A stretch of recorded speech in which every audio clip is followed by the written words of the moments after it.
It's time now for another edition of the Canalta Hotels AJHL Coaches Show. I'm pleased to be joined by Bonnyville Pontiacs GM and head coach Rick Swan. And Rick, thanks a lot for taking the time. We're on the road in Drayton Valley doing the show. Usually we do it in Sherwood Park, but we decided to bring it out here. We won't say what hotel we're at because it's not a Canalta hotel. But what a commitment for you to come out here in the weather that it's been here. So thanks for being out here. Well, my pleasure. Certainly, that's what it's all about in junior hockey is battling the weather conditions on the road with a bus and or a car.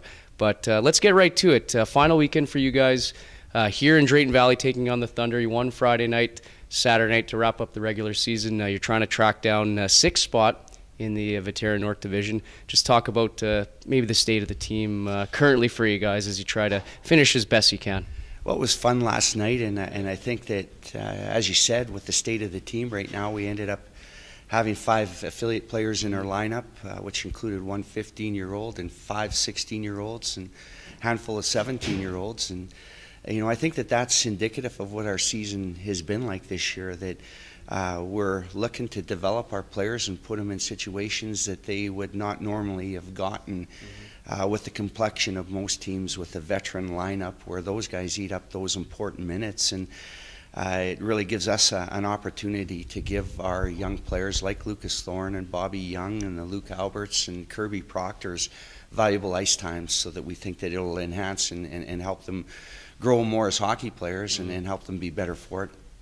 Well, it's fair to say it's a rebuild year in Bonnyville, and we'll get to a lot of those players. But I guess the process started in the summer, like we were talking about before we started this, and that started with the move with Dylan Stewart to Sherwood Park, and it's worked out for the Crusaders.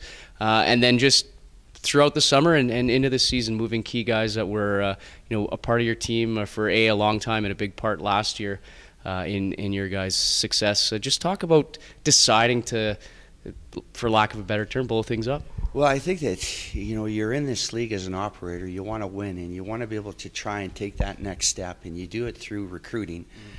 Everybody is so good at recruiting nowadays. Everybody's vying, trying to attract the top players to their organization, so it's tough. And we've got the Spruce Groves and the Brookses, and we've got the Fort McMurrays. We've got, obviously, Okotoks does just a tremendous job, and that's the model for all of us.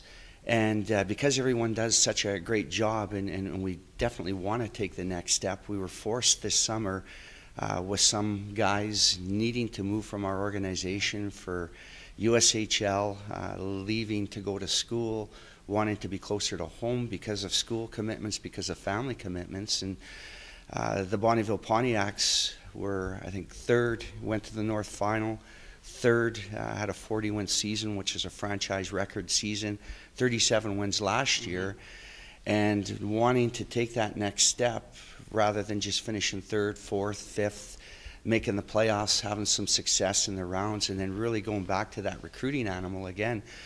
We were forced in a situation where we had 15 potential returning players, but by the time it all ended up and shook out with Jake Gresh going to the USHL, Mitch Oliver going to Alberni Valley wanting to be close to home, Dylan Stewart wanting to be close to home, Brandon Holterhouse wanting to go to school. Those sort of situations forced us into not so much of a rebuild, but if we can't recruit the best players and get everybody that we want, we decided to develop, and that's another way of how you're going to build in this league. Fort McMurray did it 2 years ago. I think they had 10 wins, and they were able to put themselves in a position to move some top guys to be able to get some good key pieces in, and they finished first in our division last year, and obviously they are continuing that, so it wasn't a one-and-done deal.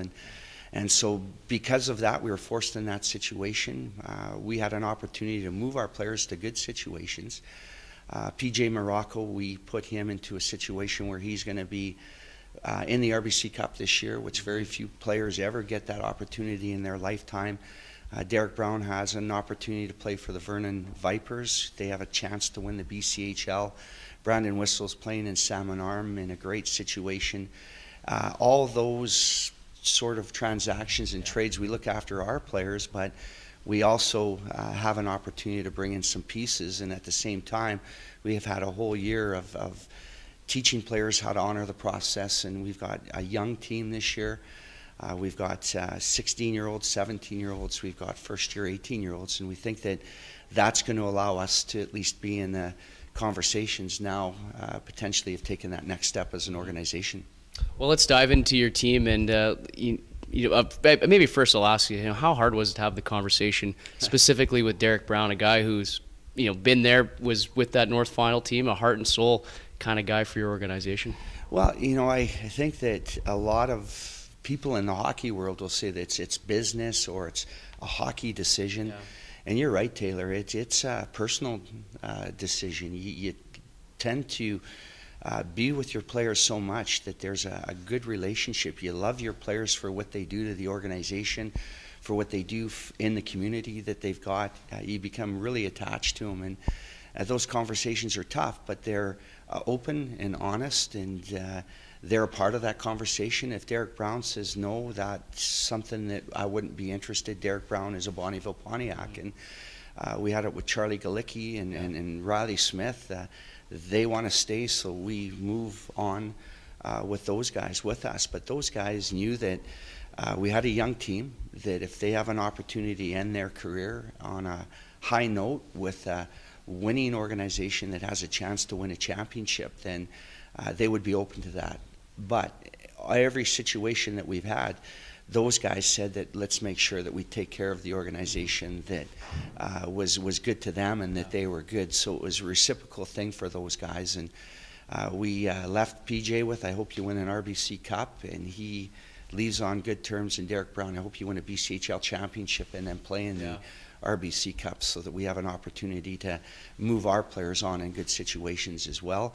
And we think with 20 guys returning, some key pieces coming in June 1, and you always hope that they turn out. And we think that we're in a good situation, especially with the good recruiting that we've done over the last couple of months by our staff, that we put ourselves in a position at least that we can be in a conversation of taking that next step. Well, one of those guys, Lucas Thorne, your leading scorer, rookie out of Ontario, he's, in the games that I've seen you guys this year, he's always everywhere out on the ice. He goes to the dirty areas, goes to the front of the net, zipping around the rink. Real treat to watch. Definitely a bright future, as you hope, in the AJHL. And him and the Bobby Youngs, they're first on, they're last off. They're definite culture guys. And Bonnyville, we've got a great situation where we don't have to share ice with minor hockey. We have all the ice that we want, and the players have access to it. And those guys understand that in our program, we've got everything that you need in order to be successful. You come to the rink and you can stay at the rink all day, work out in the same facility that we have, be on the ice as much as you can. And those guys understand that they're utilizing their program. It's the Bonnyville Pontiacs provided to them to become better every day. And they're culture guys that are leaders by example for people coming in, that if you want to create success, you just have to watch a guy like Lucas Thorne and the effort that he puts in, not only on the ice but in the community as well. Those guys are in the schools every day. They're involved with our programs that we've got within the community, but they're certainly the hardest working guys and leaders by example, because they've come from good programs with St. Andrews College out of Ontario and Kimball Union, and those guys are top-notch programs, and they're really bringing that to the Bonnyville Pontiacs organization, and those are the guys that we think that we can take the next step with.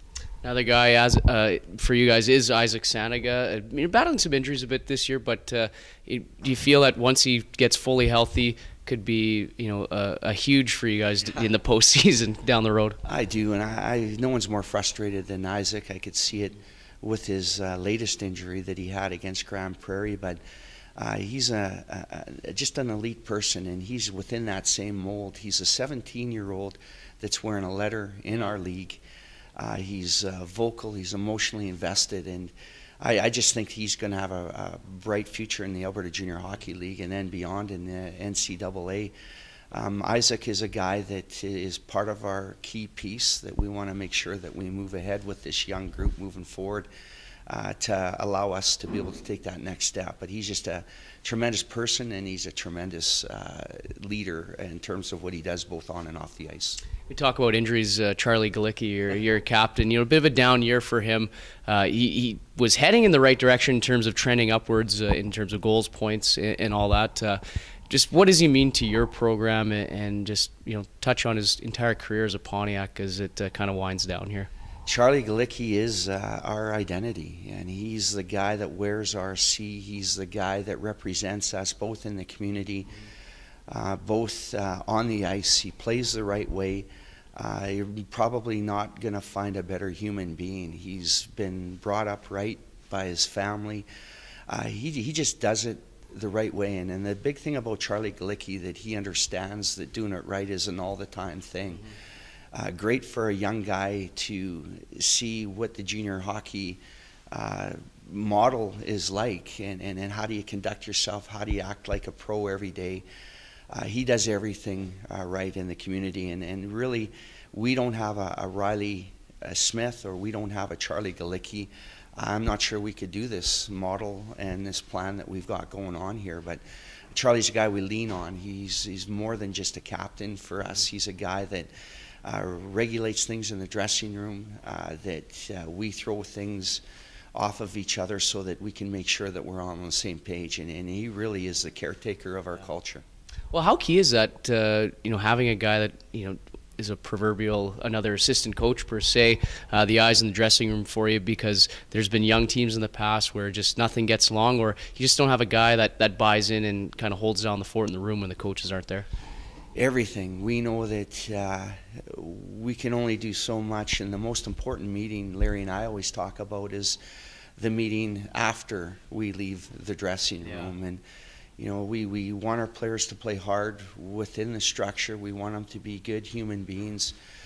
We want them to be good ambassadors within our community, but we demand a lot of them. Though once we leave that dressing room, you have to have the support of a great leader and a great leadership group that we've got, and I'll include Riley Smith in that. I'll include Isaac Sanaga in that. When Zach Aston's one of 4 players that we've turned over from last year. We've got a whole brand new group, and those guys they make sure that message is delivered, and that the guys within the dressing room understand that this is the way our culture is, and this is what we do as a Bonnyville Pontiac. And he does it first one to step up. Here's a guy that cleans the room. He takes the initiative to make life better for his teammates, and really is the example of a servant leader. And he definitely is a big part of what we're trying to do here. When he leaves our program, he's still going to carry on that legacy because of the imprint that he had with our organization. All right, on the back end, you guys have been known to develop defensemen throughout the years, and it looks like you have a couple that are going to gain, well, at least certainly one of them already gaining a lot of attention from the higher leagues. That's Kirby Proctor, and then, of course, Riley Hogan as well. Solid for you guys. Maybe just touch on Proctor and just how impressive he's been in his first year. I mean, just a huge kid, but young, very young. You forget, Taylor, that he's a 16-year-old. He's an 01 that logs power play minutes as a 16-year-old, penalty kill minutes as a 16, plays big minutes 5-on-5. He's really been put in a situation where his growth is elevated to the point where you forget that he's a 16-year-old coming in this league. And definitely the right schools have noticed. The right schools are the North Dakotas, the UMDs, the Colgates, the Cornells, the Bemidji States, the Maines. All those schools are involved in making sure that they have the right conversations with him. I think he's going to be just an elite player, not only at our level, but the next level as well. There's NHL interest in him as well. And that's the thing, a young defenseman that has an opportunity to make a choice in terms of what route that he wants to go in Bonnyville or the AJHL. And I'll even put Jake Bernard-Docker, who I coached in the World Junior A's. Those guys get opportunity and ice time at our level that enhance their development that they may not have gotten if they maybe chose another route. And Kirby's a guy, he's a driven professional, he's mature, he works hard every day. Big thing about him, he's coachable. He trusts the coaches to understand that what we're trying to give him is the right information to teach him the right things to play the right way. I just think he's a special player, and I know that that's the type of words and comments that we get from high-end, knowledgeable hockey people at the NCAA level as well. And I'm excited about what he's done this year, but I'm even more excited about what his future is going to hold. Yeah, absolutely. Well said. Zach Aston, the veteran on your back end. How would you describe your D-core this season with a good, larger mix of youth than old on it? I love it, and it's hard to play D in the Alberta Junior Hockey League, especially in the AJHL North Division, where teams pressure you so hard, and it takes a while to get accustomed to be able to make smart decisions, manage the puck well. Our D-core, Zach Aston's our only returning guy, and you look at Zach, he was a number 6 guy last year that played a little bit of forward for us, and he had the luxury of having an Eric Donald and again Bryson to mentor him and to try and walk him through the process of playing efficiently. But he's been tremendous. He's jumped up in a big role. He's wearing an assistant captain role for us now. He's jumped in, and he's a go-to guy. I've taken a Riley Hogan or a Kirby Proctor or young guys within our lineup, and again saying stay with the process, be patient in terms of being able to create success at this level. But these guys are getting, again, Taylor in positions from our forwards, but especially our D, that they normally wouldn't have gotten if they were on any other Bonnyville Pontiac team or maybe other teams within the Alberta Junior Hockey League. So it enhances their growth just because of the situations they're getting, and that's power play, that's penalty killing, that's big minutes. And then you magnify that with the number of injuries that we've had gone through this year. And as I said when we started this, last night we had 5 affiliate players in the lineup. Those guys even magnify that development even more, which is part of that plan that we're moving forward with. Well, a real microcosm of that plan is in goal for you guys. You had Sandro Sylvester to start the year, kind of carry the torch, and Justin Travis as well. And you moved Sandro at the deadline and kind of give the reins to Justin, the Red Deer midget AAA product. How has he flourished in maybe the time frame of being told, okay, you're our guy now, and hopefully he can steal you guys around in the playoffs? Well, you're exactly right. Sandro was our number 1. He was part of that plan that we had moving forward. Situation where he had to go back to Quebec and he had to go home. Justin had been nothing but just a tremendous teammate, and that's part of why I think that this group has been so good, is because of the Justin Travises with the character that they've got, that have the mindset that they're going to do anything that they can for our team, whether it's playing in a backup role. But when Sandro left, Justin just came in and he was having fun. He didn't put too much pressure on himself, and he started to play tremendously well and allow us to have success and get a chance to win. Then he started to put pressure on himself, and things changed a little bit. But then we recognized and weave with both Justin and I that he's got to have fun. He's just got to play his game out there. He can't overthink things too much, and he's back on track. And playoffs is about opportunity. It's about possibilities. Anything can happen, and that's what's exciting about it. And I think Justin's got the right mindset to come in, and he's taken over a number 1 role. And for us, he's proved that he can be a number 1 goalie in the Alberta Junior Hockey League, and we're excited about that. All right, well, let's get to kind of the big stuff in the World Junior A Challenge. For you take some time away from the team this year to be an assistant coach on Team Canada West out in Nova Scotia. You were on the coaching staff last year when it was in Bonnyville. How much did the experience last year in your hometown of Bonnyville, not your hometown, but where you live right now, obviously, and then going into this year, getting behind the bench versus being the video coach last year, but just how much did that tournament in Bonnyville help you out this year? Everything. It was an opportunity to learn from some great coaches within Western Canada.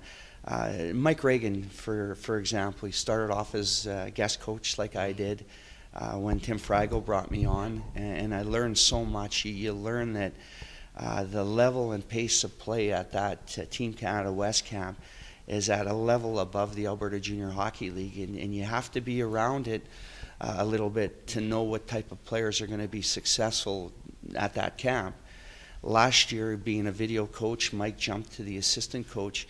You learn way more because you learn more about the international teams and competition that you're playing.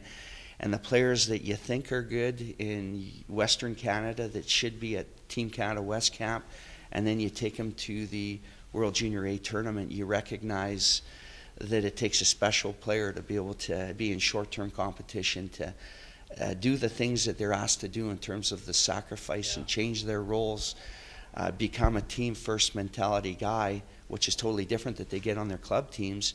And then Mike jumps into the head coach role. I jump into an assistant coach role to get a bigger role. And Mike said to me, he says, I think I needed to go through that process to become a head coach because he did such an amazing job. And for me as well, I'd love to be back again, but if I hadn't gone through these stages, I wouldn't have known just how difficult of a tournament that is to win.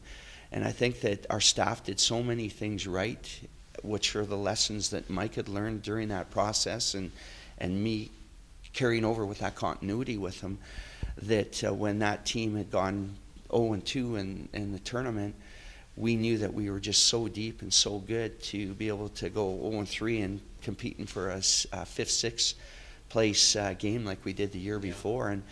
And our staff had done so many things well throughout the summer, and then into the camp, and then into the tournament.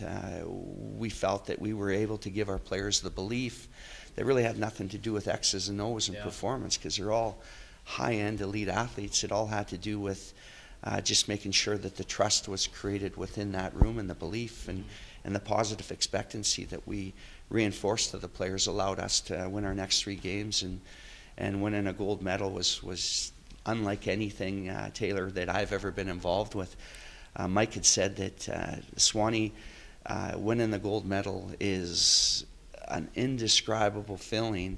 And I told him after we won it, I says, Mike, you lied to me, because it's even a better feeling than that. And to share it with some elite players like Bernard Docker, Johnny Tyconic, the kids from BC, was unbelievable, because our players, especially in the Alberta Junior Hockey League that I see all the time, they did ourselves proud. They sacrificed. They did everything right. They played within a role. And definitely were a big, huge contribution to why we ended up winning that tournament. Do you have to change the demeanor when you're the AC, going from head coach to assistant coach, or is it just almost the same approach as you would? Just you're focused on just running the D versus the entire team? Well, Mike was pretty inclusive, and we spent a lot of long hours on video. A lot of inclusive dialogue from everybody to make sure that everybody had an input into it. But then when you jump into the game, it's more of letting those guys do what they do best, and then making sure you're managing your players. I had the D, I had Jared Gorley, and I had TJ Lloyd from Spruce Grove, 2 character kids that are at a different level with their standard in terms of what they want to compete and how they want to compete, and then actually Jake Bernard Docker, another person that I have so much respect for, and I just never knew just how complete of a 200-foot player he was. But just making sure that those guys were managed and they were out in the right situations to allow their skills and abilities to contribute in the best way. And then between periods, then coaches would get back together and we'd both share our ideas and inclusiveness. But it was a pretty cool experience, Taylor. Well, it might be a pretty cool experience next year as well. The tournament goes back to Bonnyville. How huge is that for the community? I'm sure you got your name in the hat for being on that staff and maybe a head coaching position again. But just excited, I'm sure, is the word to describe about the tournament coming back. It's a buzz, and it was the biggest thing that ever hit Northeast Alberta in 2016, and the town just changed so much that everybody wanted to be involved with it. There were so many volunteers that did little things. Our town shut down essentially during that time, And Rob Hunter did such an amazing job to be able to bring everybody together for the goal of being able to not only host a tournament like that, but try to make sure that the right impression was made for the scouting world, for the NHL, for the international world, just to bring people to our town. And I think to get an opportunity to do it 2 times in 3 years allows us to be able to learn from what we did right, what we would do if we had an opportunity to do it again, and really take it to a next level. And I know that Rob had said in a conference that why Bonnyville again? And as you look at what the volunteers provided, the overtime hours, that they made sure that the right impression was made, Rob had said, well, of course, Bonnyville again. And I think that this time it's not just to run a real world-class event like we did in 2016, but I think that we want to make sure that we leave even a higher impression, and we take it to a different standard so that we really hit it out of the ballpark this time around. So that's pretty exciting for the Bonnyville Pontiacs organization. That's exciting for our town again. It's just, I think it's another opportunity for us to take it to a different level, and we're ecstatic that we're going to be able to get that chance to do so. Hopefully it's just not as cold as last time, that's for sure. Wow. Holy cow. But anyway, you know, we're moving past the cold now. It looks like a lot of snow out in the province, but playoff time around the corner. We'll leave you with this, Rick. One more game. You're going to need a little bit of help to try and get 6. Is that the ideal matchup, Whitecourt, or are you fine with traveling up to Fort McMurray to take on Tom and his team? Well, they're both great teams, both well-coached teams, both deep teams. They both have strengths. They're both tough places to play against. We know we're going to start on the road. I just think with our group, we're looking for the experience to be able to compete in the AJHL playoffs, which for 20 of our guys have never done that before. We talk that playoffs are about possibilities, and they're about opportunities. They're about making sure that anything can happen in short-term competition, and it's no different than what we experienced in the World Junior A's. But this is going to be a fun time for these guys. I know that they're excited and they're ecstatic about what the opportunity in front of them is going to be, because there's no pressure on our guys, and they just know that they go out there and play their best, that whoever we play, they're going to have to put a good game plan together. And their game plan is that the Bonnyville Pontiacs are very young and inexperienced, but we know that we're just going to go out there, enjoy it, get the experience, and have fun. Then there's possibilities, there's opportunities, and anything can happen. Yeah, certainly if you finish 7th, I mean, there's been no strangers to the 7-2 upset over the years in the Alberta Junior Hockey League playoffs. So you never know what can happen. You're exactly right. Opportunities. Rick Swan, the GM and head coach of the Bonnyville Pontiacs, thanks a lot for taking the time joining me here in Drayton Valley on the road for the Canalta Hotel's AJHL Coaches Show. We've wrapped up all 16 head coaches, but we will have more Canalta Hotel's AJHL Coaches Show in the Inner Pipeline playoffs. Rick, thanks a lot and best of luck in the first round. Thanks for taking the time, Taylor. This is pretty impressive.